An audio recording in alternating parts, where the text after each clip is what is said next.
आज मी तुम्हाला दोडक्याची चटणी बनवून दाखवणार आहे। तर त्यासाठी बघा दोडका घेतला होता, त्याच्या शिरा वगैरे काय काढलेल्या नाही आहेत मी, कारण हा दोडका खूप कवळा होता आणि छोट्या आकाराचा होता। मोठ्या आकाराचा असला तर अर्धा घेतला तरी चालू शकते, नाहीतर पूर्ण अख्खा घेतला तरी चालेल।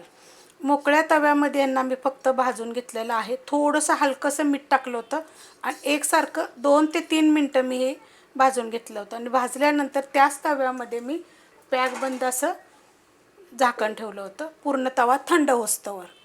गॅस बंद करायचा, परतल्यानंतर 2-3 मिनटं आणि असे उलटे पुलटे करून असे जी शिराची बाजू आहे खाली घ्यायची। जर जास्त जाड शिरा असल्या तरी ते आपण चटणीला वापरू शकतो, तर काय काढायची गरज नाही आहे। आणि असं झाकून ठेवलं होतं, पूर्ण थंड झालेलं आहे, हे पूर्ण थंड होऊन द्यायचं। आता हे मिक्सरच्या भांड्यामध्ये मी काढून घेते। छोटा अर्धा चमचा जिरं घेतलेलं आहे, ते हलकंसं भाजलेलं आहे। चवीप्रमाणे मीठ घ्यायचं, थोडासा पुदिना घेतलेला स्वच्छ धुवून पाणी नितळून घेतलेले, थोडीशी कोथिंबीर घेतलेली देठासकट, कैरी घेतलेली आहे 3 तुकडे आहेत, थोडासा हलकासा पाड आलेला आहे त्याला। मिरच्या घेतलेले तुम्ही तिखटाप्रमाणे घ्या। 1 गड्डी लसूण देशी घेतलेला आहे। 2 काड्या मी लांबड्या कढीपत्त्याच्या स्वच्छ धुवून नितळून त्याच तव्यामध्ये हलक्याशा भाजून घेतलेल्या आहेत। आता हे सगळं साहित्य मिक्सरच्या भांड्यामध्ये आपण काढून घेऊया। आता हे आपल्याला दरदरीत करून घ्यायचे, बंद चालू करून चटणी करून घ्यायची आहे। ह्याला परतायची गरज नाही, कारण की आपण दोडका चांगला परतून घेतला होता, म्हणजे भाजून घेतला होता।